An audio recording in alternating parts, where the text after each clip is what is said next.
Let's start with a little simple question that we're actually going to ask lots of people today, but how are you creating hope at this moment in time? Either of you. Gosh, well, I would have to say, as a politician, it does feel like a tough time, actually, for our country, for our local communities, for our country, and internationally. There's a lot of tough things going on, but there's some really good things happening in Scotland, and I think today's a conference about celebrating some of that. We have managed to build a community with a passion for making a difference and saving lives, and they are doing that. So there are hopeful things happening, even in the toughest of times. Yeah, I completely agree with that. I think these are probably some of the most difficult times our communities, people faced across Scotland, and obviously mental health is critical in what we can do to support people.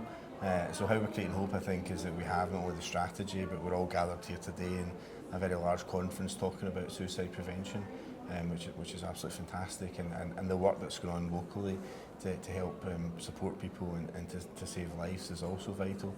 And I think at the heart of the strategy is also looking at inequalities, which is, as has been said, is groundbreaking and plays a big part in people that are struggling with their mental health, and what we can do to tackle inequalities and support people really does hopefully create hope. One of the things I've noticed this morning is there is an incredible energy in the room already. You talked about perhaps the most important thing in your speech was the passion that people have. You have the experience, 20 years working in mental health and that sort of understanding. Just give us a sense of where you see this community, if you like it, at this point. So I think that passion is really exciting, actually, and some of it will have come from experience, from distressing experiences, frankly, and we heard that in the tribute to Steve, that somebody who had lost someone they loved to suicide, talking about how that drove them to get involved. And that also drives lots of the professionals, having had difficult experiences of loss in a work context. They want to do a better job in future. There is no more important work, no more life-saving work. I think there is real passion across this community. I mean, most of the professionals that we're talking about, health professionals, police, folk who work in the ambulance service, they all come into the job to make a difference. And this really empowers them to make a difference. And I think one of the things Paul and I talk regularly about is that neither one of us can make a difference on our own. One of the really key things to successfully making change, which is what all politicians want to do, is building those relationships and those collaborations and those networks and sprinkling that stardust liberally so that people are inspired to do things. I came into politics because I wanted to change the world, and obviously quite quickly I realised I can't change the world.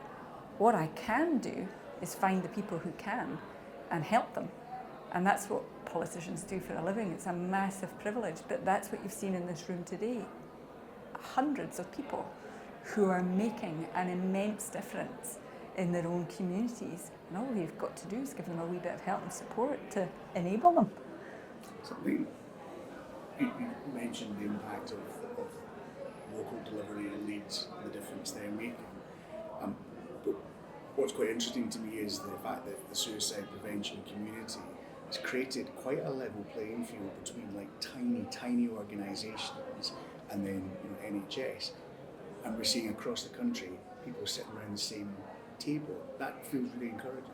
Yeah, and I think that's critical to what Creating Hope Together is about, what the suicide prevention strategy is about. The action plan is that it does level everything out. We're all sitting today around the table, whether you're from a small charity or you're from the NHS or you're from local government, talking about suicide prevention, talking about what we can do. And also we need to recognise across our communities in Scotland, whether in Lerwick or Lockerbie, things are different. So we want the local leads to lead on what is appropriate in local areas to make that difference. And it's great to see so much passion here today and so much commitment. And I say the commitment's here from both local and national government. We work together in this to do everything we can to support communities and individuals to save lives. Where do you think we are then after your assessment after the first year? I know it's a long-term strategy, and sometimes it's very easy to look at data, and every death is a tragedy beyond anything anything we can imagine. But 12 months in, how do you feel? How do you feel about where we are? So I think we're in a good place. The job isn't done. We're not finished our work yet, but we've built something that can move forward sustainably and definitely make progress. And if I go back to your previous question, that passion is very definitely in the room, and that is part of the challenge always when you're trying to make change. There are so many competing interests for everyone, and trying to drive change is often about getting everyone inspired and pointing in the same direction, and I think that's very definitely in place. There are challenges ahead. We are in a difficult period of time at this moment in time, but having the right people involved, some of the right academic underpinnings, some of the strong voices of lived experience guiding us and making sure we get it right, absolutely makes me hopeful. And what are your reflections? I think we've come a long way in the last year, and one of the critical parts to today, to the strategy and everything, is make as much noise as possible to our communities and to the public to say, talk to each other, get support if you're struggling. We have to make sure that people understand that, as we know, people do struggle, that there's lots of support and help there, whether it's through professionals or your friends, your family, your networks. It's still a tragedy that far too many people die from suicide, and we need to do everything we can to continue to drive forward this work in the days, weeks, months and years ahead.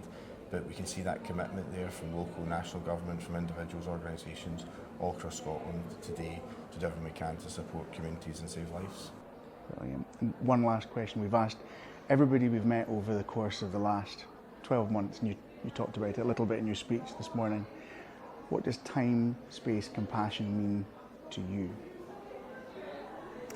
So for me, it's really about getting alongside someone and making sure that they have that time and space and that compassionate response to enter a conversation. And we've heard a little bit about these candid conversations, how important it is to create a little space for candour in an area that's so stigmatised, so taboo, and the powerful difference that can make. So I think for me, it's really about getting alongside someone and making sure that they feel safe and have a little safe space to move forward.